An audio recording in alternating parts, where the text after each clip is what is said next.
Hello everyone. Once again, welcome back to our online platform RNCC Nursing Online Coaching and Online Test Series. तो आज का जो अपना session रहने वाला है वो अगेन टारगेट रहेगा किसके लिए, नॉट सेट के लिए। प्री और मेंस दोनों की क्लासेस अभी हम कंबाइंड में लगा रहे हैं, तो दोनों के ही बारे में आपको पता लग जाएगा कि भी एमसीक्यूज़ का जो लेवल है वो अच्छा ही रहता है एम्स के अंदर। तो कोशिश हम भी ये कर रहे हैं कि आपको जो प्रैक्टिकल बेस और जो कॉन्सेप्ट बेस एमसीक्यूज़ है वही जो यहाँ पे आपको ज़्यादातर सोल्व कराया जाए। बाकी डेली का आपको क्या करना है, जो हम यहाँ पे पढ़ रहे हैं उनसे रिलेटेड आपको चैप्टर सोल्व करने हैं, चैप्टर्स की रीडिंग करनी है, साथ में उन चैप्टर्स से मैक्सिमम एमसीक्यूज आपको यहाँ पे सोल्व आउट करने हैं। ठीक है, आपके पास में गाइड्स पड़ी है सबके पास में, तो उन गाइड्स में से आप यहाँ पे एमसीक्यू सोल्व कर सकते हैं। बाकी जैसे डे बाय डे जो है कंटिन्यू आपको क्लासेस लेते रहने हैं, जिससे आपका जो काफ़ी अच्छा यहाँ पे हम कह सकते हैं कि प्रैक्टिकल नॉलेज यहाँ पे अच्छा हो जाएगा आपका। साथ में जो है आपकी कैसे एमसीक्यू को सोल्व करना है, कैसे अप्रोच करना है, वो भी हम यहाँ पे सीखेंगे। ठीक है, तो शुरू करते हैं आज के अपने सेशन को बिना किसी देरी के। एमसीक्यू है अपना,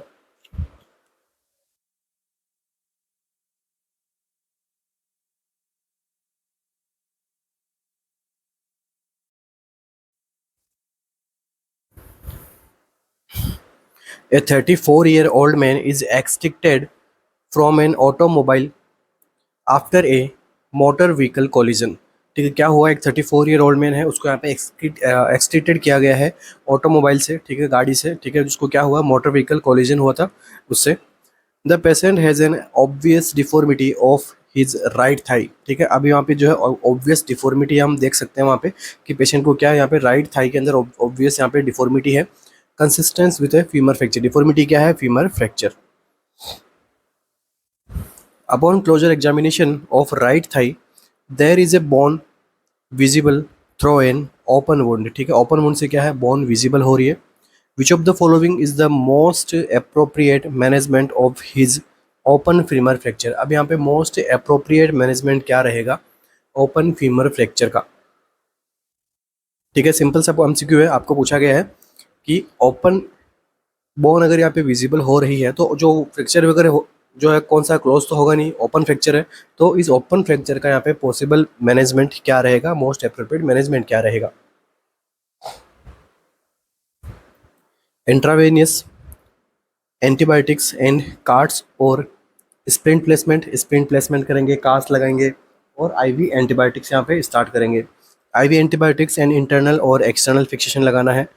early irrigation and debridement, IV antibiotics और कास्ट और स्प्रिंट प्लेसमेंट, या फिर early irrigation and debridement, IV antibiotics, compartment decompression and internal और एक्सटर्नल फिक्सेशन।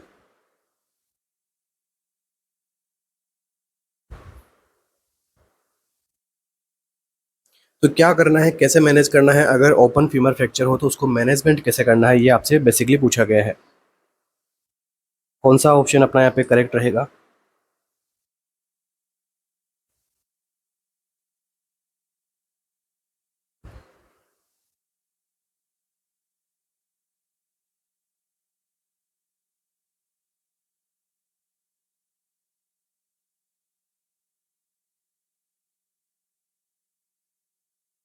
तो देखिए अपना जो यहाँ पे करेक्ट आंसर जो रहेगा वो रहेगा ऑप्शन नंबर डी। ऐसी कंडीशन में देखो क्या करना है, क्योंकि यहाँ पे क्या है, एक ओपन फ्रैक्चर है, ओपन वुंड है, तो वहाँ पे हमें क्या करना होगा, इरिगेशन करना होगा। इरिगेशन क्यों करेंगे हम, कि वहाँ से अगर क्या कुछ भी यहाँ पे फॉरेन पार्टिकल्स अगर वहाँ पे प्रेजेंट हो तो उसको हम यहाँ पे रिमूव कर सकें। डिब्राइटमेंट किस लिए करेंगे, ताकि जो वहाँ पे नॉन लिविंग टिश्यूज है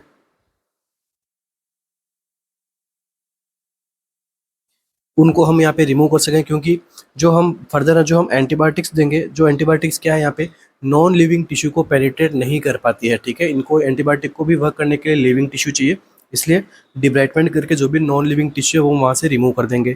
फर्दर हम एंटीबायोटिक्स देंगे उसको, ताकि बैक्टीरियल ग्रोथ ना हो। नेक्स्ट कंपार्टमेंट डीकम्प्रेशन करना होगा, अगर वहाँ पे जैसे फेशियोटोमी हम वहाँ पे कर सकते हैं।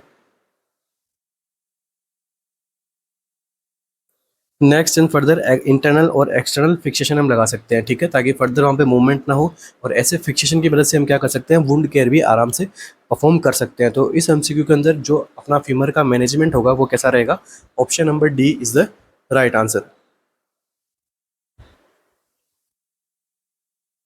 नेक्स्ट देखिए, आपके सामने एक इमेज दिखाई दे रही होगी। ये इमेज किसकी है? देखो यहाँ पे आपको एक फीमर का जो फ्रैक्चर है वहाँ पे भी लगा सकते हैं, टीबिया के साफ्ट के फ्रैक्चर के अंदर भी लगा सकते हैं। ये क्या है? आपका साफ्ट ऑफ टीबिया फ्रैक्चर हो रहा है यहाँ पे, ठीक है, इसके अंदर भी लगाया जा रहा है। फीमर के अंदर कोई फ्रैक्चर हो तो उसके अंदर भी लगा सकते हैं। और इस ट्रैक्शन का क्या नाम है? Prometheus traction.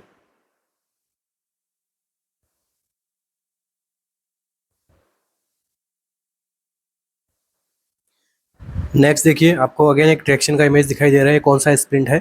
इसे हम कहते हैं थॉमस स्प्लिंट, ठीक है, इसे हम क्या कहते हैं? थॉमस स्प्लिंट, जो यहाँ पे जो है फीमर के पोजीशन बनाने में हेल्प करता है, ठीक है, आगे यहाँ पे मूवमेंट वगैरह नहीं करवाने देता है।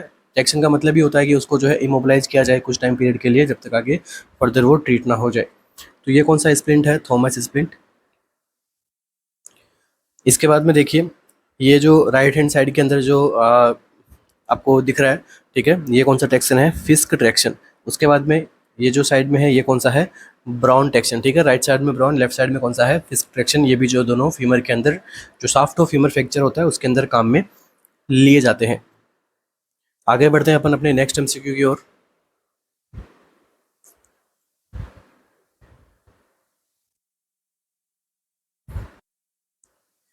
ए patient with an acute pharyngitis, ठीक है, एक्यूट फेरेंजाइटिस की कंडीशन है, is seen at the clinic with fever and severe throat pain, ठीक है, क्लिनिक पे आ रहा है, वो फीवर है उसको और क्या है? सीवियर थ्रोट पेन है। दैट अफेक्ट स्वेलोविंग, जो कि क्या कर रहा है? स्वेलोविंग को अफेक्ट कर रहा है पेशेंट का। On inspection the throat is reddened and edematous and patchy yellow exudate भी यहाँ पे जो है आपको सीन हो रहे हैं। The nurse anticipate that collaborative management will include. अब यहाँ पर इस कंडीशन का मैनेजमेंट कैसे कर पाएंगे?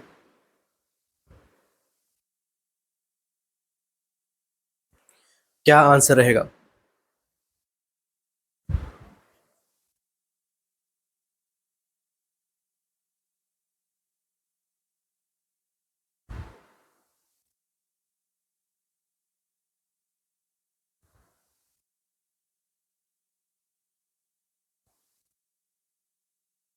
ट्रीटमेंट करना है एंटीबायोटिक से, treatment with an antifungal agent से, ए थ्रोट कल्चर और रैपिड स्टेप एंटीजन टेस्ट करवाना है सबसे पहले, या फिर treatment with medication only if the pharyngitis does not revolve in 3 to 4 days।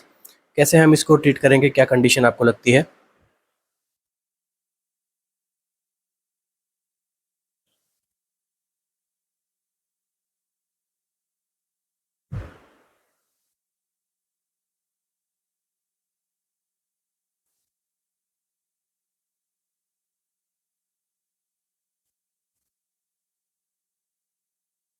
तो देखिए, सबसे पहले हमें जो अपना करेक्ट आंसर रहेगा वो देखते हैं। अपन राइट आंसर क्या रहेगा? Option number C. हमें सबसे पहले क्या करना होगा? डायग्नोसिस करना होगा प्रॉपर तरीके से कि ये बैक्टीरियल है या फिर ये वायरल एक्यूट फेरेंजाइटिस है, ठीक है। सबसे पहले ए थ्रोट कल्चर हमें लेना होगा, उसके ऊपर फिर हमें क्या करना होगा, या फिर हम क्या कर सकते हैं? रैपिड स्ट्रेप एंटीजन टेस्ट कर सकते हैं। स्ट्रेप का मतलब क्या है? यहाँ पे स्ट्रेप्टोकोकल से कोई इन्फेक्शन तो नहीं है, कोई बैक्टीरियल इन्फेक्शन तो नहीं है, तो इसके लिए हमें यहाँ पे एंटीजन टेस्ट करने होंगे। तो बिना डायग्नोसिस के हम यहाँ पे फर्दर ट्रीटमेंट नहीं कर सकते, क्योंकि एक्यूट फेरेंजाइटिस कंडीशन है। अगर देखो यहाँ पे अगर जैसे स्ट्रेप्टोकोकल जो बीटा हेमोलाइटिक की वजह से अगर ये हो रहा है, तो आगे क्लाइंट को फर्दर क्या हो सकता है? ग्लोमेरुलोनेफ्राइटिस हो सकता है, रूमेटिक फीवर हो सकता है, ठीक है। तो इसलिए हम क्या करेंगे? पहले प्रॉपर हमें कल्चर करवाना होगा, जो भी हम स्वैब से कलेक्शन करेंगे इस येलो एक्जुडेट का, ठीक है। उसके बाद में हम फर्दर आके डायग्नोसिस करके ट्रीटमेंट उस तरीके से हम यहाँ पे फॉलो करेंगे। राइट आंसर यहाँ पे क्या रहेगा? थ्रोट कल्चर और रैपिड स्टेप एंटीजन टेस्ट हम यहाँ पे परफॉर्म करने वाले हैं। तो देखिए, ये जो कंडीशन आपको यहाँ पे बताई गई है, किसकी कंडीशन है? ये कंडीशन है सोर थ्रोट की, ठीक है, सोर थ्रोट की ये कंडीशन है। तो इस कंडीशन में क्या होता है कि देखो, आपकी जो सेल्स होती है, ठीक है, जो टॉन्सिल्स के अराउंड, जो फेरिंग्स के अराउंड, उनमें क्या देखने को मिलता है आपको? रेडनेस देखने को मिलती है, सोलोविंग देखने को मिलती है यहाँ पे, ठीक है, वाइटिस और येलोविस आपको यहाँ पे पैचेस देखने को मिल सकते हैं सोर थ्रोट की कंडीशन के अंदर। तो सोर थ्रोट के कुछ यहाँ पे एग्जाम्पल है। अगर यहाँ पे जो वायरल इन्फेक्शन की वजह से हो रहा है,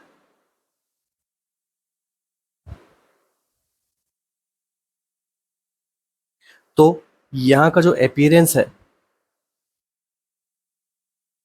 वो कैसा रहने वाला है? अगर वायरस इन्फेक्शन की वजह से हो रहा है तो क्लियर अपीयरेंस रहेगा, या फिर मैं कहूँ रेडिश, स्लाइटली रेड आपको जो यहाँ पे दिखाई देगा, मगर वो नियर टू अपना क्लियर एक्सपीरियंस रहता है, ठीक है।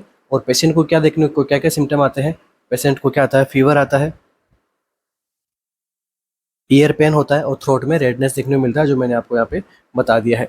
अगर यही मोनोन्यूक्लियोसिस की वजह से हो रहा है, तो मोनोन्यूक्लियस की वजह से क्या देखने को मिलता है आपको, वाइट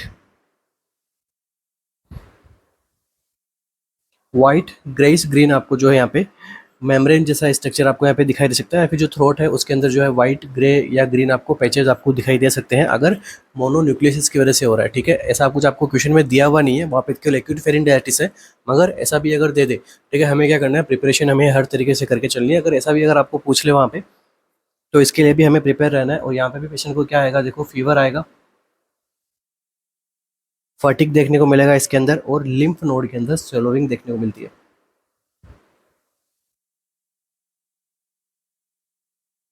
नेक्स्ट देखिए स्ट्रेप थ्रोट।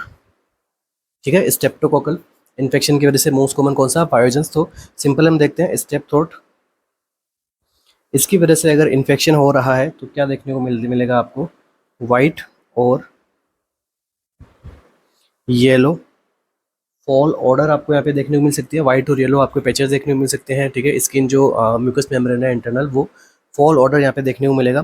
फीवर होगा, ठीक है, साथ में क्या देखने को मिलेगा, फीवर तो मिलेगा ही मिलेगा। फिर जो यहाँ पे जो टॉन्सिल्स होते हैं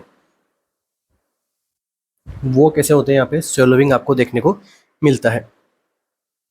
अब हम बात करते हैं इसके ट्रीटमेंट की, कि आप जो है इनको ट्रीट कैसे करोगे। जो देखो, अगर वायरल फीवर है, ठीक है, वायरल से अगर हो रहा है तो आपको कुछ नहीं करना है, बस आपको फ्लूइड इंटेक बढ़ाना है। ठीक है, फ्लूइड इंटेक बढ़ाना है, रेस्ट करना है। ठीक है, और जो पेन किलर जो या फिर एंटीपायरेटिक जो मेडिकेशन है वो हम यहाँ पे ले सकते हैं। ठीक है, पेन रिलीफ के लिए ऑटोमेटिकली सबसाइड हो जाएगा 5 to 10 डेज के अंदर अंदर। ये कॉमन प्रॉब्लम्स है, होती रहती है सबको। ठीक है, नेक्स्ट देखिए, अगर मोनोन्यूक्लियोसिस की वजह से है तो यहाँ पर आपको क्या करना होगा, 10 डेज ओरल एंटीबायोटिक्स लेनी होगी। और अगर स्टेप यहाँ पे जो इन्फेक्शन की वजह से है, यहाँ पर भी आपको क्या करना होगा, 10 डेज के लिए आपको जो है एंटीबायोटिक्स लेनी होगी। क्या ले सकते हैं, बीटा लैक्टम अपने एंटीबायोटिक्स यहाँ पे ले सकते हैं। तो ये कुछ कंडीशन है सोर थ्रोट से रिलेटेड। तो देखिए ये कंडीशन है, फर्स्ट वन जो है आपका ओरल कैविटी नॉर्मल ऐसा दिखाई देता है, सबको पता है। अगर बैक्टीरियल होगा तो वहाँ पे क्या मिलेगा आपको, सेलोवन, आपको जो यूला है वो आपको सेलोवन देखने को मिलेगा। रेड सेलो टॉन्सिल मिलते हैं, वाइट स्पॉट आपको देखने को मिल सकते हैं थ्रोट में, जो है पीछे की साइड में रेडनेस देखने को मिल सकती है, और ग्रे फ्यूरी टंग्स आपको देखने को मिलते हैं। ठीक है, मैंने आपको बताया था ग्रे ग्रीन से यहाँ पे टंग का अपीयरेंस देखने को मिल सकता है, और वायरल के अंदर जो है रेडनेस देखने को मिलेगी आपको थ्रोट के अंदर। ठीक है, बाकी ये क्लियर दिखेगा आपको। ठीक है, वायरल हमेशा क्लियर अपीयरेंस होता है, और बैक्टीरियल में हमेशा ग्रोथ आपको दिखाई देती है। ये जनरल ओवरव्यू की बात है जो हम यहाँ पे देख के समझ सकते हैं। देखो इमेजेस में इसलिए दिखा रहा हूँ यहाँ पे, ताकि जो है एकदम से अपनी माइंड में जो है ये चीज़ें फिट हो जाए। ठीक है, होता है ना, अपन मूवी देखने जाते हैं, अपने को स्टोरी पता रहती है कुछ दिनों तक, तो वही चीज़ मैं कोशिश कर रहा हूँ कि आपके साथ भी हो। तो विद इमेजेस मैं मानता हूँ कि ऐसा अच्छा एक्सप्लेनेशन अगर मिल पाए तो वो मैं यहाँ पे देने के लिए आपको जो है कोशिश करता हूँ। तो नेक्स्ट एमसीक्यू की ओर टर्न करते हैं अपन।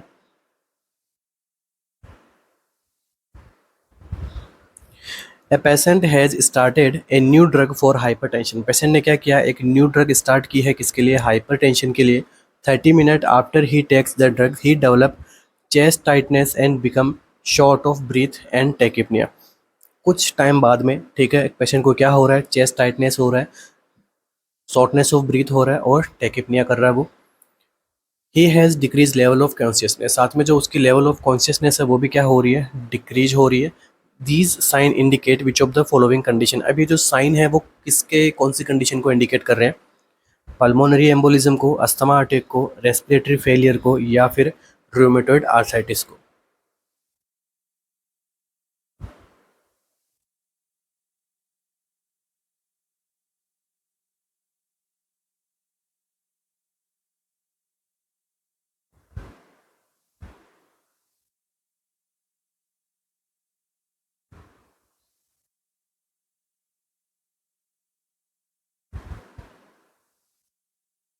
क्या आंसर रहेगा।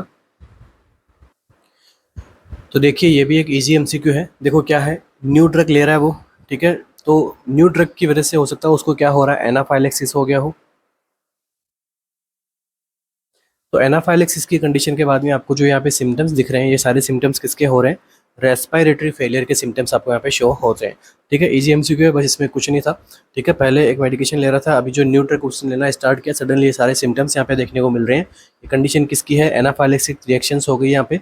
तो अभी जो है वो क्या ले रहा है, सॉरी, अभी जो ये जो सारे सिम्टम्स डेवलप हो रहे हैं वो किसके हो रहे हैं यहाँ पे? Respiratory failure. ठीक है, due to anaphylaxis reaction.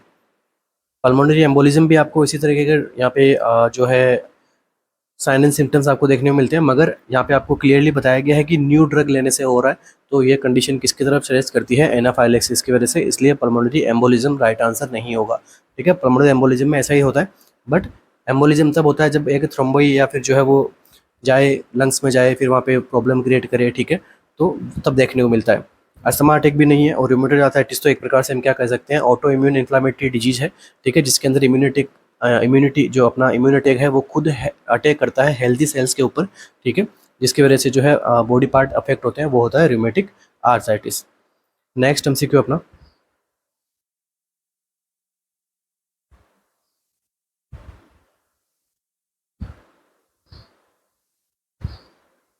what is the cerebral tissue perfusion pressure if blood pressure is 90/60 and ICP is 18?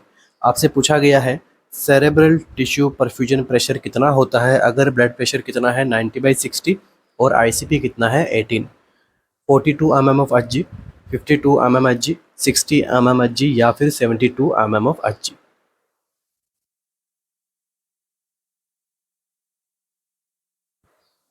तो क्या आंसर होगा? आपको क्या निकालना है? CPP, सेरेब्रल परफ्यूजन प्रेशर आपको निकालना है। कैसे निकलता है? Mean arterial pressure minus ICP। ठीक है, इस तरह से हम क्या निकाल सकते हैं? सेरेब्रल परफ्यूजन प्रेशर निकाल सकते हैं। तो सबसे पहले आपको पता होना चाहिए मीन आर्टेरियल प्रेशर कैसे निकालेंगे। उसके बाद में जो है उसको ICP से उसको माइनस कर दो, फिर अपने पास में क्या आ जाएगा? सेरेब्रल परफ्यूजन प्रेशर हमें मिल जाएगा। तो देखिए, सिंगल लैंग्वेज में हम बात करेंगे सेरेब्रल टिश्यू परफ्यूजन प्रेशर क्या होता है कि ऐसा लो प्रेशर सिस्टम जो क्या करता है ब्रेन के अंदर ब्लड फ्लो को मेंटेन करके रखता है, उसे अपन कहते हैं सेरेब्रल टिश्यू परफ्यूजन प्रेशर। अब देखो यहाँ पे क्या है? 90/60। ठीक है, ये क्या हो गया? आपका ब्लड प्रेशर हो गया। अब 90/60 का सबसे पहले आपको क्या निकालना होगा?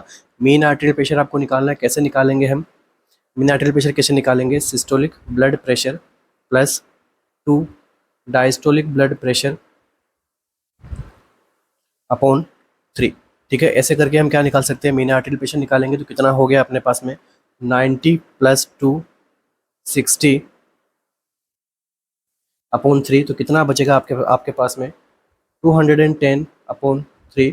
तो क्या आ जाएगा आपके अपने पास में? 70। तो 70 तो क्या आ गया आपके पास में? mm of Hg। क्या आ गया? Mean arterial pressure. और अब इस 70 को माइनस कर दो कितने में से? सॉरी, हाँ, 18 को माइनस कर दो 17 में से, 70 में से, तो आपके पास में जो है अमाउंट बचेगा वो कितना होगा? 52 mm of Hg। ठीक है, तो राइट आंसर अपने यहाँ पे क्या रहेगा? Option number B is the right answer. तो इस तरीके से हम यहाँ पे सेरेब्रल टिश्यू परफ्यूजन प्रेशर को हम क्या कर सकते हैं? आइडेंटिफाई कर सकते हैं, हम निकाल सकते हैं। नेक्स्ट देखिए, कुछ कंडीशंस होती है जैसे वेजोकॉन्स्ट्रिक्शन हो गया। वेजोकॉन्स्ट्रिक्शन क्या करेगा? डिक्रीज करेगा सेरेब्रल ब्लड फ्लो को।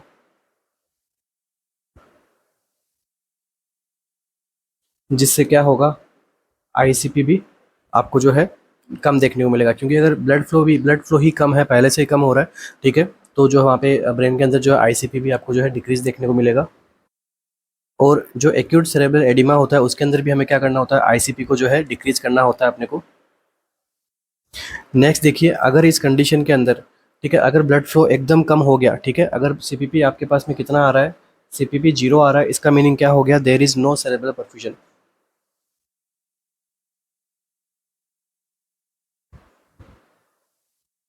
वहाँ पे किसी भी टाइप का जो है सेरेब्रल परफ्यूजन है नहीं। नेक्स्ट देखिए, कंडीशन होती है हाइपोक्सीमिया। अब जो हाइपोक्सीमिया के अंदर कोई पर्सन जाएगा तो उसके अंदर जो है क्या देखने को मिलेगा? सेरेब्रल परफ्यूजन जो प्रेशर है वो यहाँ पे क्या होगा? बढ़ा हुआ देखने को मिलता है। तो हाइपोक्सीमिया अगर हम देखें तो लेस देन 50 MMOHg आपको देखने को मिले, किसका? PO2 को। तो वहाँ पे क्या देखने को मिल सकता है आपको? हाइपोक्सीमिया। तो इस कंडीशन में जो है सीपीपी जो है यहाँ पे बढ़ा हुआ देखने को मिलता है। तो सीपीपी जो है डायरेक्टली प्रोपोर्शनेट किसके हो गया, किसके हो गया, पीसीओ2 के। तो ये जो है इम्पोर्टेंट है, आप ध्यान में रख सकते हैं। नेक्स्ट एमसीक्यू,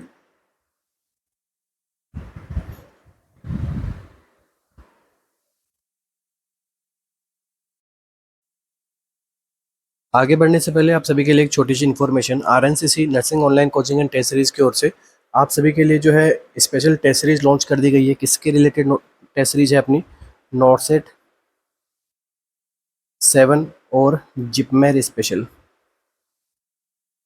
तो जिनका भी नॉर्सेट यहाँ पे एग्जाम दे रहे हैं, ठीक है, वो और जो अपकमिंग एग्जाम जिपमेर का जो वैकेंसी के लिए प्रिपरेशन कर रहे हैं, उन सभी के लिए जो है टेस्ट सीरीज लॉन्च कर दी गई है। टेस्ट सीरीज में क्या है, अकॉर्डिंग टू सब्जेक्ट सिलेबस जो हम यहाँ पे टेस्ट सीरीज ले रहे हैं। फॉर एग्जांपल जैसे 1 अगस्त को ये जो टेस्ट सीरीज स्टार्ट हो गई है, जैसे 1 अगस्त को अपना क्या टेस्ट है, नर्वस सिस्टम का है। उसके बाद में जो है मतलब कंप्लीट यहाँ पे टॉपिक्स हम पढ़ाएंगे। उसके हमें जैसे कार्डियोवैस्कुलर, रेस्पिरेटरी, उसके हमें ENT, GI system, renal system, haematology, oncology, complete आपका सिलेबस यहाँ पे कवर अप हो जाएगा टेस्ट सीरीज के अंदर से। अब देखो ऐसी टेस्ट सीरीज हमें ज़रूरत क्यों पड़ती है, क्योंकि हम जब टॉपिक्स पढ़ते हैं तो हमें थोड़ा आइडिया मिल जाता है कि हाँ ये जो है सर ने टेस्ट सीरीज के अंदर एक क्वेश्चन दिया था, तो हो सकता है ये क्वेश्चन इंपॉर्टेंट है, तो इसके लिए आप भी उसको अलग से अंडरलाइन कर सकते हैं। फिर उसका क्या फ़ायदा होता है, लास्ट मिनट रिवीजन के अंदर आपको काफ़ी हेल्प मिलता है। साथ में इन टेस्ट सीरीज का एक ये भी फ़ायदा है कि आपकी नेगेटिव मार्किंग कम होती है, प्लस ज़्यादा बच्चों के अंदर जो अगर आप जब टेस्ट देते हो तो आपको लाइव रैंकिंग का पता लगता है कि हाँ आप कहाँ स्टैंड कर रहे हो, अभी कौन सा पोर्शन आपके वीक है या फिर कौन सा सब्जेक्ट आपके वीक है, उसके बारे में आप एक्स्ट्रा एफर्ट्स कर सकते हैं। तो ये जो टेस्ट सीरीज़ है नॉर्सेट 7 प्री और जिपमेर स्पेशल के लिए आप टेस्ट सीरीज लॉन्च कर दी गई है। डेली टेस्ट सीरीज है, इसके अंदर आपको क्या मिलेगा, रेगुलर बेसिस पर एक टेस्ट आपको मिलेगा मॉर्निंग के अंदर, एक टेस्ट आपको मिलेगा इवनिंग के अंदर। मतलब एक दिन में आपको 2 टेस्ट आपको मिलने वाले हैं अकॉर्डिंग टू शेड्यूल टेस्ट। जो भी ये शेड्यूल आपको पैम्पलेट के अंदर जो भी शेड्यूल दिया गया है उसके अकॉर्डिंग मिलेंगे। इन टेस्ट, इन जो मॉर्निंग के अंदर इवनिंग के अंदर कुछ कितने क्वेश्चंस मिलेंगे, 80 to 100 एमसीक्यूज आपको यहाँ पे देखने को मिलेंगे। ठीक है, इसके अलावा एवरी सैटरडे संडे हम क्या करते हैं, जो pre NORCET special test series यहाँ पे देखने को मिलेगी, जिसके अंदर हम क्या करेंगे, according to new pattern, NORCET का जो न्यू पैटर्न है 18 मिनट्स के अंदर 20 एमसीक्यूज 5 सेक्शन के अंदर, अलग अलग सेक्शन के अंदर आपको जो है यहाँ पे टेस्ट देखने को मिलेगा, जिससे आपको नॉर्सेट की प्रैक्टिस भी हो जाएगी। साथ में जिपमेर के लिए भी जो है टेस्ट सीरीज यहाँ पे कंटिन्यू की जा रही है इसी के अंदर। तो एमसीक्यूज कैसे रहेंगे, प्रैक्टिकल सिनेरियो बेस्ड एमसीक्यूज रहेंगे, इमेज बेस्ड एमसीक्यूज भी रहेंगे, वीडियो एंड जीआईएफ बेस्ड भी एमसीक्यू रहेंगे। ठीक है, और काफ़ी स्टैंडर्ड जो है काफ़ी हाई एंड एमसीक्यू जो आपको यहाँ पे देखने को मिलेंगे, जो नॉर्सेट प्री के अंदर काफ़ी आपकी हेल्पफुल रहने वाले हैं। तो इसके रिगार्डिंग, टेस्ट सीरीज के रिगार्डिंग किसी की भी और कुछ क्वेरीज है तो आप हमारे सपोर्टिव नंबर पे कॉल कर सकते हैं। सपोर्टिव नंबर है 9588567774। तो यहाँ पे आप कभी भी 24/7 आप जब भी आप कॉल या मैसेज करोगे आपको जो है आंसर किया जाएगा। तो ये रहा अपना एक छोटा सा इन्फॉर्मेशन रिगार्डिंग अवर टेस्ट सीरीज। नेक्स्ट एमसीक्यू अपना,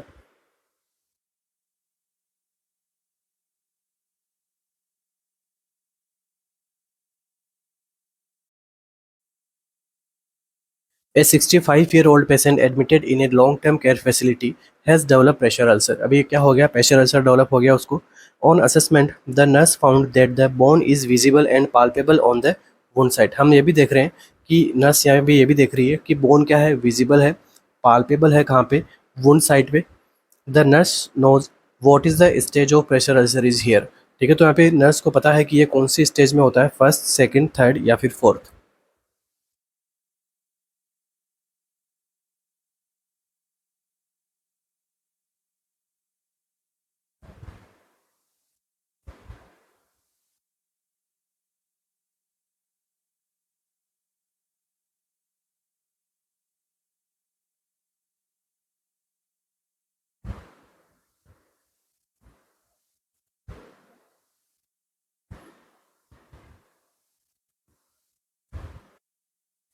तो देखिए अपना जो है यहाँ आंसर रहेगा, क्योंकि बोन विजिबल हो रही है। ठीक है, जो वुंड के साइड के ऊपर जो है बोन विजिबल है, तो कंडीशन कौन सी रहती है, स्टेज 4। ठीक है, स्टेज 4 प्रेशर अल्सर की कंडीशन है।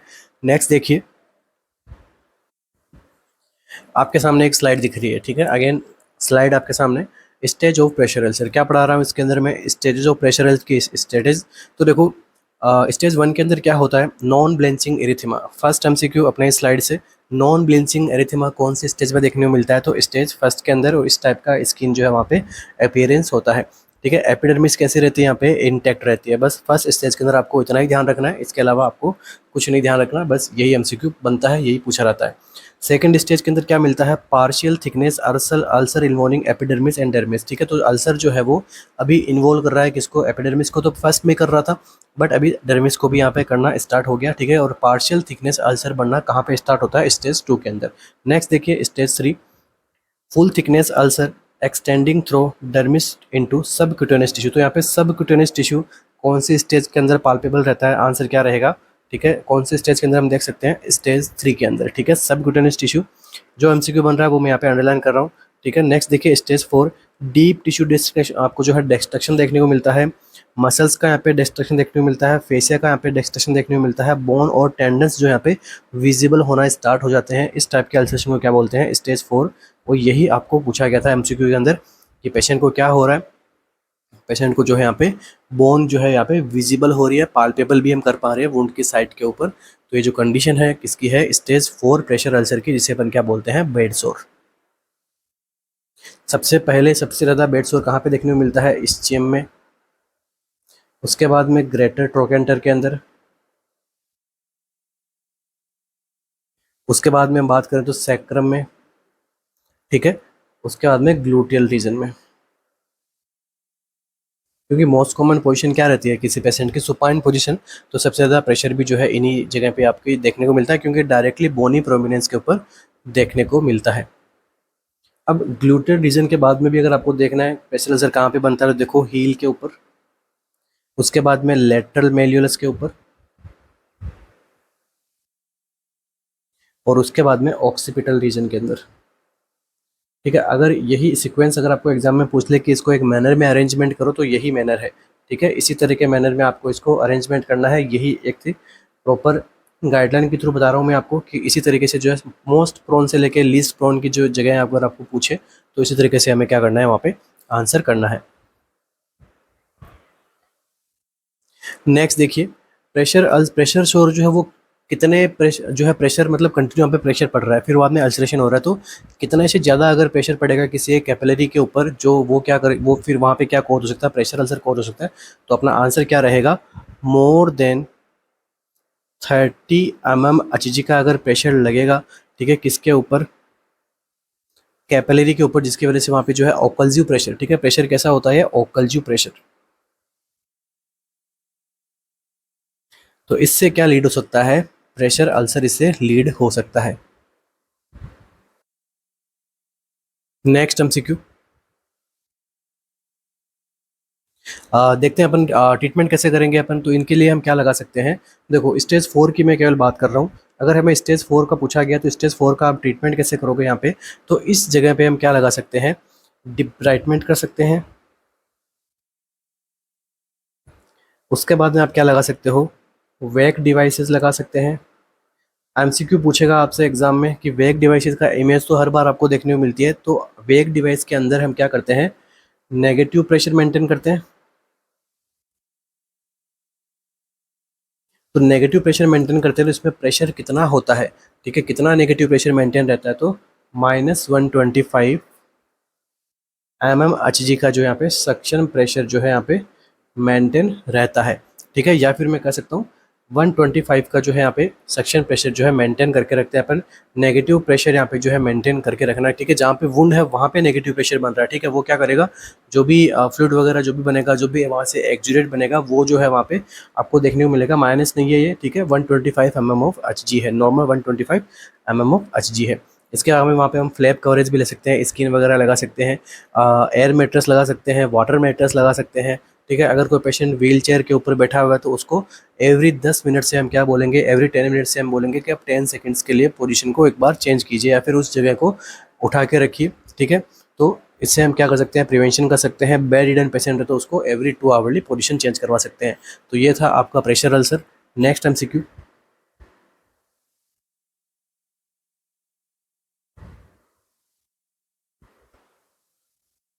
All of the following represent the correct additives present in the respective blood sampling tubes except।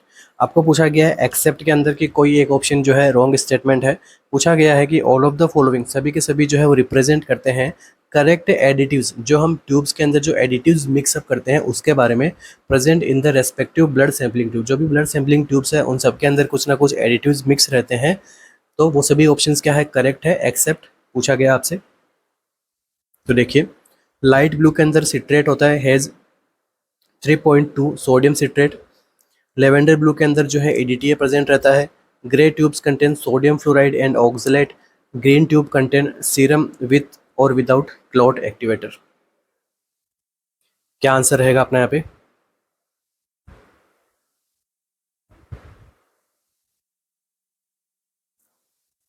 Accept करके पूछा है आपको, कौन सा ऑप्शन जो है यहाँ पे रॉन्ग है।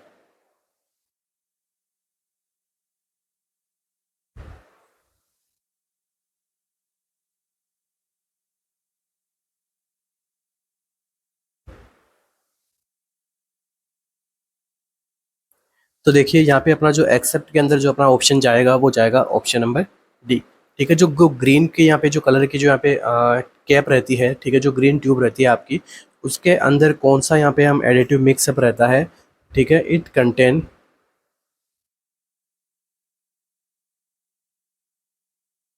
सोडियम हिपेरिन और लिथियम हिपेरिन।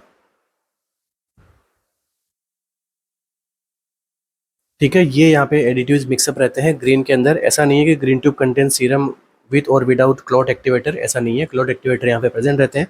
कौन से? सोडियम हिपेरिन और लिथियम हिपेरिन प्रेजेंट रहते हैं। बाकी के ऑप्शंस क्या है, करेक्ट है।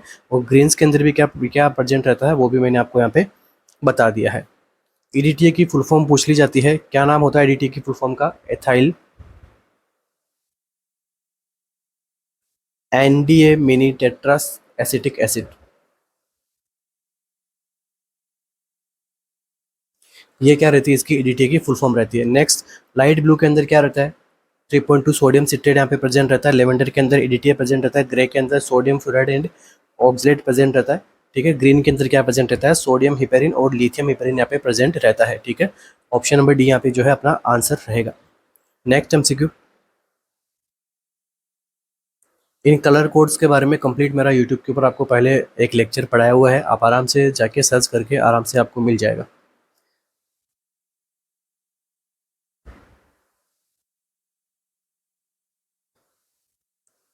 एंडोस्कोप इज स्टेलाइज्ड बाय, ठीक है, एंडोस्कोप को हम कैसे किससे स्टेलाइज करते हैं?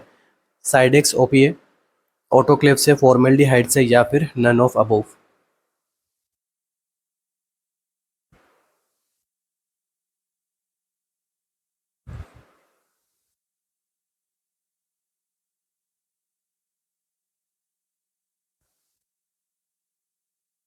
तो देखो हमें यहाँ पे जब अगर EO यहाँ पे प्रेजेंट नहीं है स्टेलाइजेशन के अंदर, ठीक है, जब EO से हम स्टेलाइजेशन करते हैं बट अगर वो यहाँ पे प्रेजेंट नहीं है ऑप्शन के अंदर, तो अपना सेकंड प्रायोरिटी ऑप्शन यहाँ पे क्या जाता है? साइडेक्स OPA। ठीक है, ऑर्थोपैथ एल्डिहाइड, ठीक है, ये यहाँ पे अपना राइट आंसर रहता है। ठीक है, तो साइडेक्स OPA सॉल्यूशन को हम यहाँ पे करेक्ट मानेंगे अगर यहाँ पे EO स्टेलाइजेशन ऑप्शन में नहीं है। तो अगर यहाँ साइडेक्स भी रहता, EO भी रहता, ठीक है, तो वहाँ पे अपना राइट आंसर क्या रहता? EO। नेक्स्ट देखिए जो है यहाँ पे देखो क्या है, यहाँ पे हाई लेवल डिसइंफेक्शन की हमें नीड पड़ती है। लेप्रोस्कोपिक इंस्ट्रूमेंट हो गए या फिर जो भी फाइबर ऑप्टिक इंस्ट्रूमेंट्स है, ठीक है, जैसे एंडोस्कोप हो गया, तो इनको जो है यहाँ पे हम साइडेक्स OPA सॉल्यूशन से क्या करेंगे? स्टेलाइज करते हैं। EO क्या होता है? EO होता है एथाइलिन ऑक्साइड।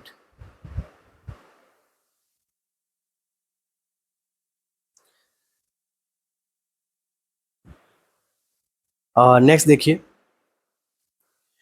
कि आपसे पूछ लिया जाता है कि जो साइडेक्स OPA है, ठीक है, जो ऑर्थोपैथेल्डिहाइड जो सॉल्यूशन है उसके अंदर जो हम इंस्ट्रूमेंट डालेंगे तो उसका टाइम ड्यूरेशन कितना होना चाहिए? तो जब हम एंडोस्कोप हो गया या फिर कोई अदर जैसे लेप्रोस्कोपिक इंस्ट्रूमेंट्स हो गए, तो सबसे पहले इनको क्या करना होगा? इनको हमें जो है साइडेक्स सॉल्यूशन के अंदर डिप करना होगा। सबसे पहले क्लीन किसको करेंगे, किसके अंदर करेंगे?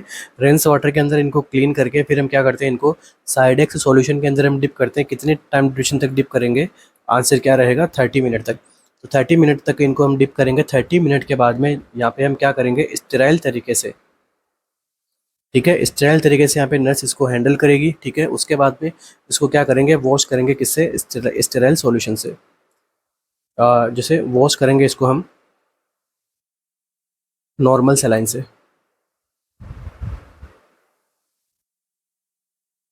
और फिर बाद में इसको जो हम क्या करते हैं यूज़ में लेते हैं। ठीक है, डायरेक्ट साइडेक्स भी डायरेक्ट बॉडी कैविटीज़ के अंदर यूज में नहीं ले सकते। ठीक है, क्योंकि इसको भी यहाँ पे जो है वॉश करना ज़रूरी है।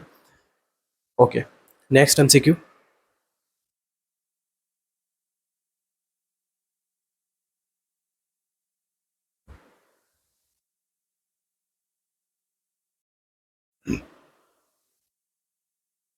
The OT nurse is well oriented that the activated Sidex OPA solution can be reused up to। ठीक है, तो OT nurse को यहाँ पे अच्छे से पता होता है कि जो एक्टिवेटेड Sidex OPA जो सॉल्यूशन हम बनाते हैं वो कितने दिन तक जो है हम रीयूज्ड कर सकते हैं। 7 डेज, 14 डेज, 21 डेज और 28 डेज।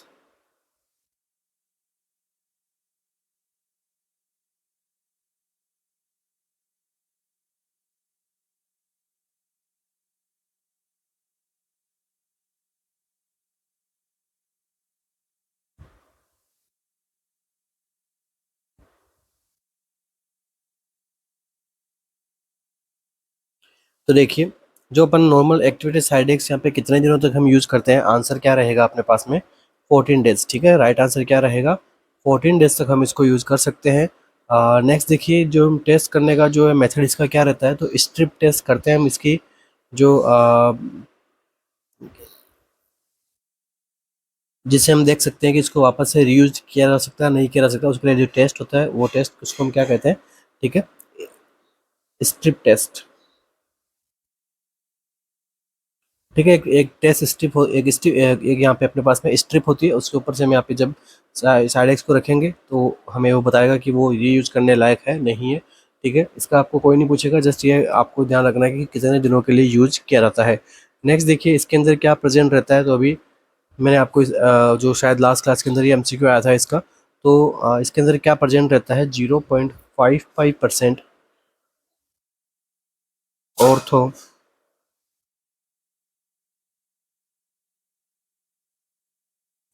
ऑर्थोपेथेल्डिहाइड जो है इसके अंदर हम क्या करते हैं प्रेजेंट रहता है। ठीक है, इट कंटेंट 0.55% ऑर्थोपैथ एल्डिहाइड। ठीक है, नेक्स्ट देखिए, अगर आपको पूछ ले कि जो एक्टिवेटेड ओपीएस साइड एक्स जो सॉल्यूशन होता है वो कितनी टेम्परेचर के ऊपर स्टेबल रहता है, stable at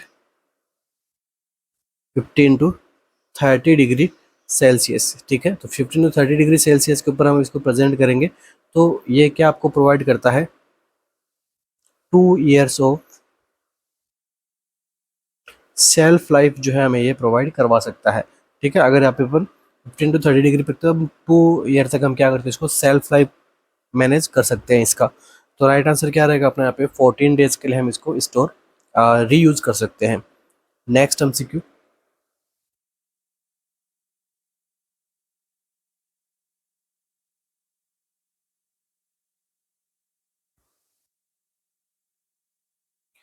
Which of the following microorganism is used to biologically monitor the effectiveness of steam autoclave? देखो क्या है कि ऐसा कौन सा माइक्रो ऑर्गेनिज्म है जिसे हम यूज करते हैं मॉनिटर करने के लिए, किसको, स्टीम ऑटोक्लेव की इफेक्टिवनेस को, कि कितने अच्छे से वो जो है वर्क कर रहा है ऑटोक्लेव, उसके बारे में। तो देखिए, बैसिलस स्टीरियोथर्मोफिलस, इकोलाई, बैसिलस एट्रोफियस या फिर जियो बैसिलस स्टीरियोथर्मोफिलस।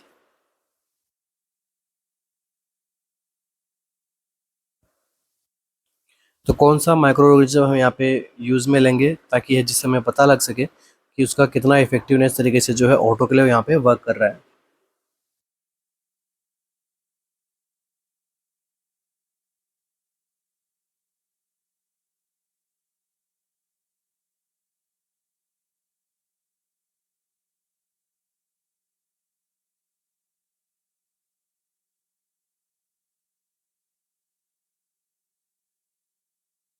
तो देखिए, यहाँ पे क्या होता है, जो अपना राइट आंसर रहेगा उसके यहाँ पे जो वायबल जो स्पोर्स रहते हैं उस बैक्टीरिया के, उसको जो क्या किया जाता है, आपकी जो इंस्ट्रूमेंट जो भी हम यहाँ पे रखते हैं स्टेरिलाइजेशन के लिए, उसके साथ में उसको रखा जाता है। ठीक है, तो ऐसा कौन सा जो है यहाँ पे बैक्टीरिया काम में लेते हैं, तो आंसर क्या रहेगा बैसिलस स्टीरियोथर्मोफिलस को जो हम यहाँ पे यूज़ में लेते हैं। ताकि हम देख सकते हैं भाई कितने अच्छे से जो है वो स्टेलाइज कर पाता है नहीं कर पाता है। ठीक है, चलिए next MCQ.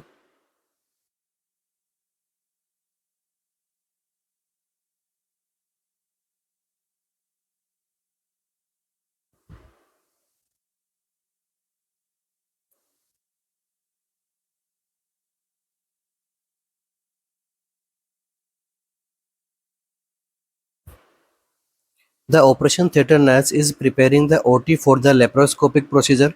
She has to pack all the instrument according to the list of elective cases and send them for the sterilisation process. ठीक है, तो एक ओटी नर्स है, वो क्या कर रही है, लेप्रोस्कोपिक प्रोसीजर प्रिपेयर कर रही है। तो वो जो है सभी इंस्ट्रूमेंट्स को उसने क्या किया, पैक किया अकॉर्डिंग टू एक्टिव केसेस की जो लिस्ट होती है उसके अकॉर्डिंग, और फिर उन इंस्ट्रूमेंट्स को कहाँ पे रखा है, इंस्टॉलेशन प्रोसेस के लिए सेंड कर दिया है।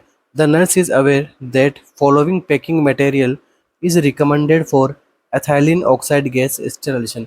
अब आपसे पूछा गया है कि जो नर्स है उसे ये पता होना चाहिए, नर्स है जो है वो अवेयर है इस चीज़ के लिए कि जो पैकिंग मटेरियल जो है वो जो है किससे करवाना है उनको, स्टेलाइज इथाइलिन ऑक्साइड गैस से इंस्टॉलेशन करवाना है। तो ऐसे कौन से पैकिंग मटेरियल है जिनको हम यहाँ पे ईओ से इंस्टॉलेशन करवाएंगे?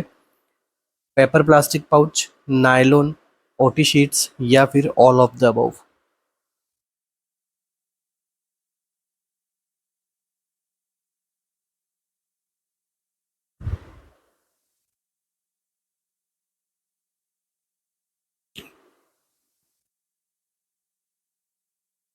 तो देखिए यहाँ पे अपना जो आंसर रहेगा वो रहेगा ऑप्शन नंबर ए। ठीक है, ऑप्शन नंबर ए क्या रहेगा, राइट आंसर रहेगा। तो मतलब क्या, जो पेपर प्लास्टिक पाउचेस से जो मटेरियल जो पैक किया गया है, ठीक है, कौन से प्लास्टिक पेपर से, ठीक है, जिसको पैकिंग की गई है, उन्हें हम क्या करेंगे, ईओ से इंस्टॉलेशन करवाएंगे। ठीक है, ईओ क्या है, एक प्रकार से गैस होती है जिसको यहाँ पे इंस्टॉलेशन की प्रोसेस के अंदर काम में लिया जाता है। ठीक है, नेक्स्ट एमसीक्यू। बाकी नाइलिन और नाइलॉन ओटी सीड्स, तो यह सभी यहाँ पे क्या है, रॉन्ग स्टेटमेंट्स है। Next MCQ.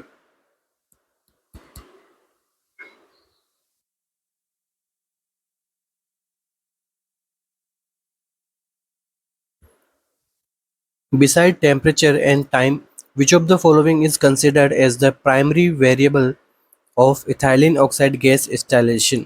ठीक है, देखो क्या है कि इथाइलिन ऑक्साइड जो गैस है उससे जो इंस्टॉलेशन होता है, ठीक है, उससे जो मेन चीज़ क्या है कि ऐसा वो किस चीज़ से जो इंस्टॉलेशन कर पाता है, वो प्रेशर से, ह्यूमिडिटी से, स्टीम से या फिर ऑल ऑफ द अबव।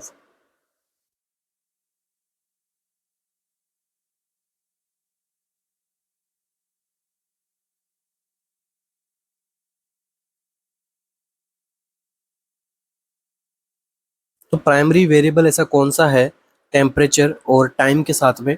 ठीक है, प्रेशर है, ह्यूमिडिटी है, स्टीम है या फिर all of the above.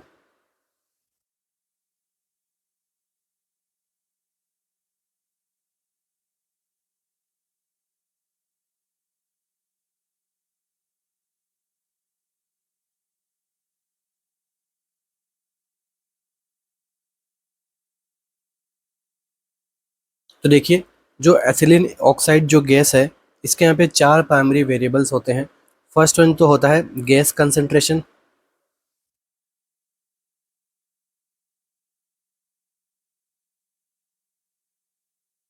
Second humidity, third temperature and fourth जो होता है वो क्या है, टाइम। तो अपना आंसर यहाँ पे क्या रहेगा, ह्यूमिडिटी। प्रेशर नहीं है, स्टीम नहीं है, क्या आंसर है, ह्यूमिडिटी।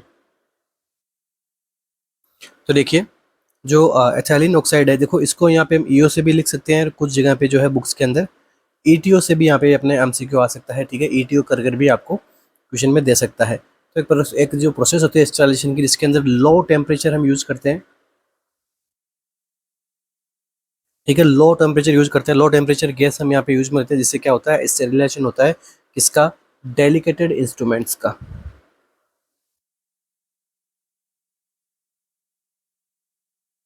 Like endoscopes etcetera. तो यहाँ पे अपना आंसर क्या रहेगा, ह्यूमिडिटी। Next MCQ.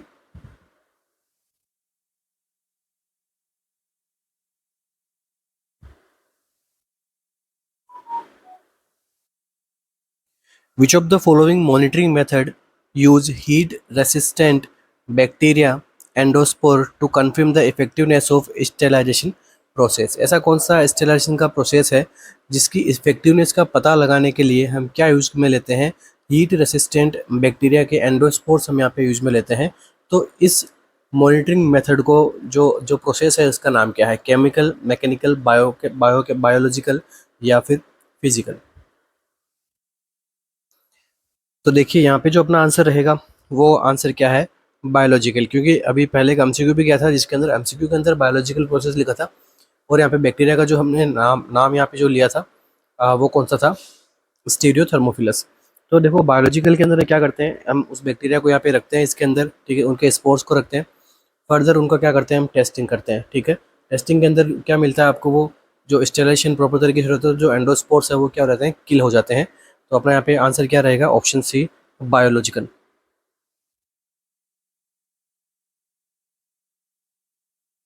बाकी मेथड जैसे केमिकल मेथड हो गया, तो उसके अंदर हम क्या करते हैं? केमिकल का यूज़ करते हैं, जो प्रेशर और हीट और स्टीम की वजह से क्या कर सकते हैं, अपना जो केमिकल का जो कलर है वो यहाँ पे चेंजेस कर सकते हैं।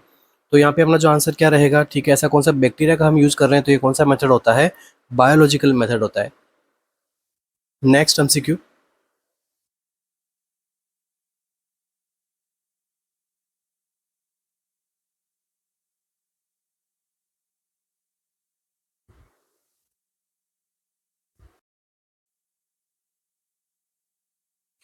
Which of the following can result in the case of pulmonary embolism? तो pulmonary embolism के केस में हमें कौन सा रिजल्ट, कैसा रिजल्ट हमें देखने को मिल सकता है? Patient will have bradycardia.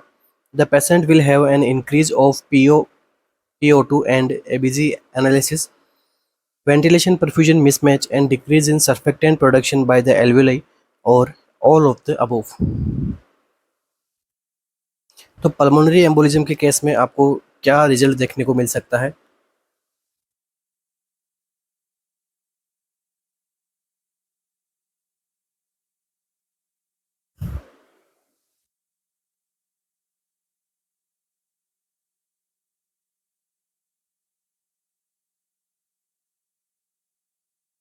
तो पल्मोनरी एम्बोलिज्म के केस में क्या देखने को मिलेगा आपको?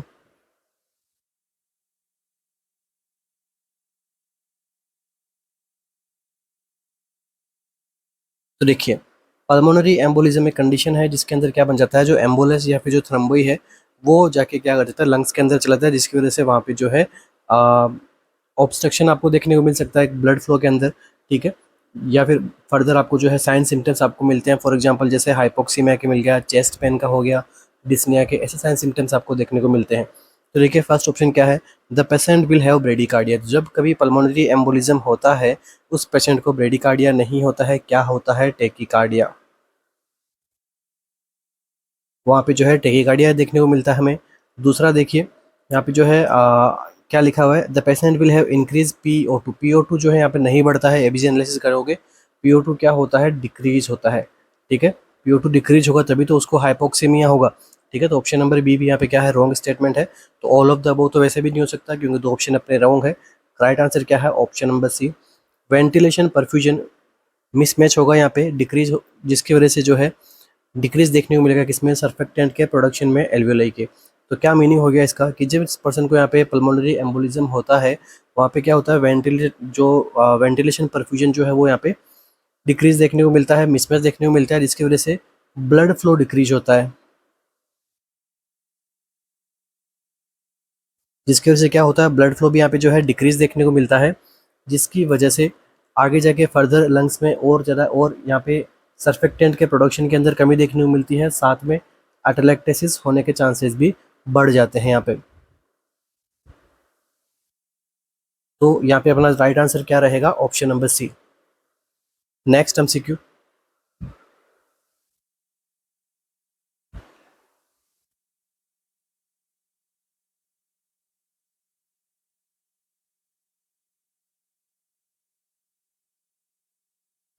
A nurse received a 26-year-old male client in the emergency department following a motor vehicle crash accident।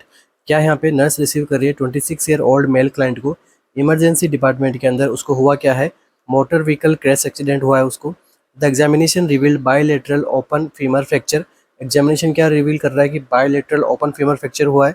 Grade 4 splenic laceration हुआ है, ठीक है, साथ में स्प्लेनिक लेसरेशन भी हुआ है, जो कि ग्रेड क्या है उसका, 4th ग्रेड है। ट्रॉमेटिक स्पाइनल कोड ट्रांजेक्शन देखने को मिल रहा है किस पे, T3 के ऊपर। विच of the following is not an expected disease related physiological changes. अब यहाँ पे आपको कौन सा एक्सपेक्टेड ऑप्शन जो है यहाँ पे नहीं देखने को मिलेगा, डिजीज रिलेटेड फिजियोलॉजिकल चेंजेस, मतलब ये जो सारी कंडीशंस है यहाँ पे पेशेंट में, इनसे रिलेटेड कौन सा यहाँ पे फिजियोलॉजिकल चेंजेस नहीं देखने को मिलेगा। Decrease systemic vascular resistance, hypothermia, increase vital capacity, या फिर ब्रेडिकार्डिया।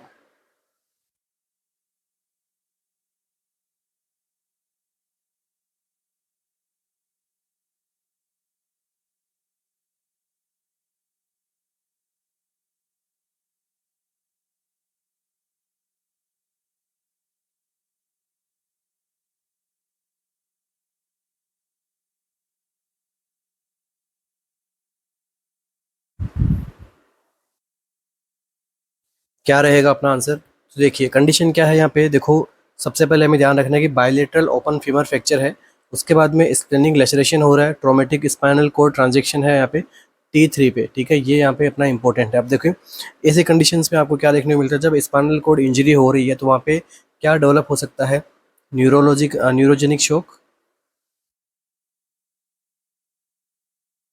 ठीक है, तो वहाँ पे जो है न्यूरोजेनिक शॉक डेवलप होगा, जिसकी वजह से क्लाइंट में सिम्टम्स कैसे आएंगे, हाइपोटेंशन के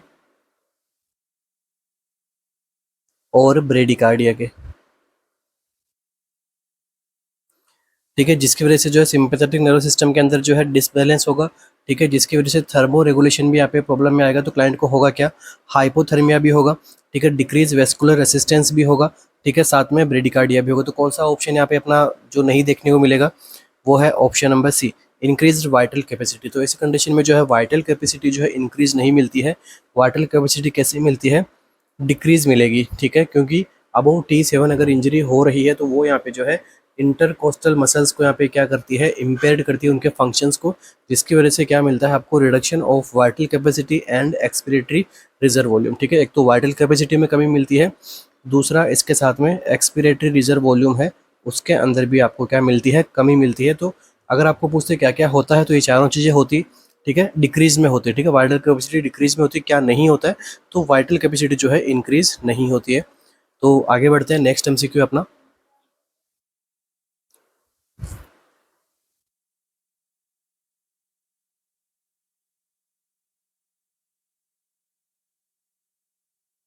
a nurse receive a client in the emergency department following A motor vehicle accident. Nurse यहाँ पे रिसीव करिए क्लाइंट को, इमरजेंसी डिपार्टमेंट में हुआ क्या है, मोटर व्हीकल एक्सीडेंट हुआ है। The client has sustained severe injury to the anterior chest wall. अब यहाँ पे क्लाइंट को क्या हुआ है, सीवियर इंजरी हुआ है, कहाँ पे, एंटीरियर चेस्ट वॉल पे। The X-ray finding reveal fracture of the body of sternum. X-ray किया तो हमें क्या मिला कि बॉडी ऑफ स्टर्नम में भी क्या है, फ्रैक्चर है। The injury to which of the following chamber of heart should be anticipated by the nurse. अब यहाँ पे जो है देखना है आपको, स्टर्नम की बॉडी में फ्रैक्चर हुआ है इसकी वजह से, ठीक है, एंटीरियर चेस्ट वॉल के अंदर भी क्या है, सीवियर इंजरी है, इसकी वजह से कौन से हार्ट के चैम्बर में जहाँ पे नर्स क्या करेगी, इंजरी को एंटिसिपेट करेगी। काफ़ी अच्छा एमसीक्यू है, प्रैक्टिकल बेस एमसीक्यू है। तो देखिए राइट एट्रियम के अंदर, राइट वेंट्रिकल के अंदर, लेफ्ट एट्रियम के अंदर, या फिर लेफ्ट वेंट्रिकल के अंदर बॉडी ऑफ द स्टर्नम में इंजरी हुई है, तो कहाँ पे जो है आपको इंजरी देखने को मिल सकती है, हार्ट के चैम्बर में।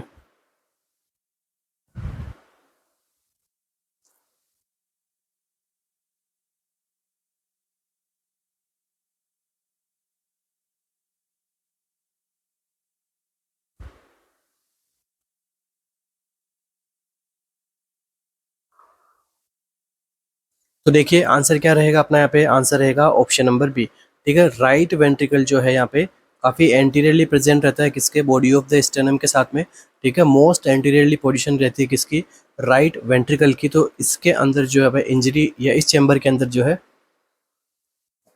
इंजरी होने के चांसेस अपने को देखने को मिल सकता है, ठीक है।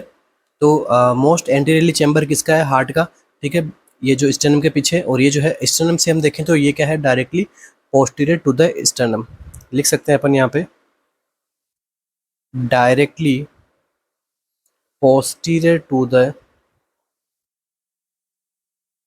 स्टर्नम, ठीक है। इसकी वजह से जो आपको राइट वेंट्रिकल के अंदर इंजरी देखने को मिल सकती है। और हार्ट से रिलेटेड देखें तो हार्ट का यहाँ पे क्या है, ये मोस्ट एंटीरियरली पोजीशन रहती है किसकी, राइट वेंट्रिकल की। इसलिए यही यहाँ पे मोस्ट कॉमन यहाँ पे इंजरी होने के चांसेस इसके ज़्यादा होते हैं। अगर आप हार्ट की स्ट्रक्चर देखोगे तो उसमें मोस्ट एंटीरियरली क्या रहता है, राइट वेंट्रिकल, और स्टर्नम के मोस्ट पोस्टीरियरली, डायरेक्ट पोस्टीरियरली क्या प्रेजेंट रहता है, right ventricle. Next MCQ,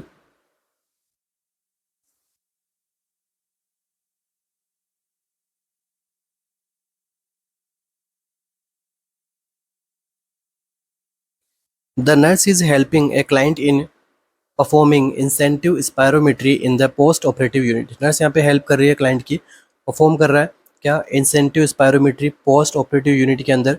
which of the following muscle would be used wheel expiring into the spirometer, मतलब एक्सपिरेशन के अंदर, स्पायरोमीटर के अंदर एक्सपायरेशन करने के लिए अपनी जो मोस्ट यूज्ड मसल कौन सी रहेगी यहाँ पे, डायफ्राम, एक्सटर्नल इंटरकोस्टल, रेब्डो,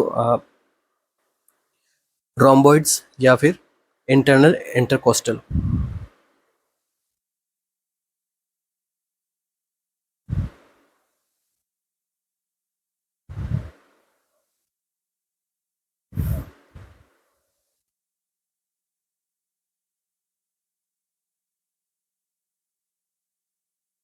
तो देखिए राइट आंसर अपना क्या रहता है, ऑप्शन नंबर डी, ठीक है। तो यहाँ पे मोस्ट यूजफुल मसल कौन सी रहती है, इंटरनल इंटरकोस्टल मसल जो है यहाँ पे एक्सपायरिंग के अंदर यहाँ पे मोस्ट यूजफुल मसल मानी जाती है, ठीक है, इंटरनल इंटरकोस्टल्स मसल्स।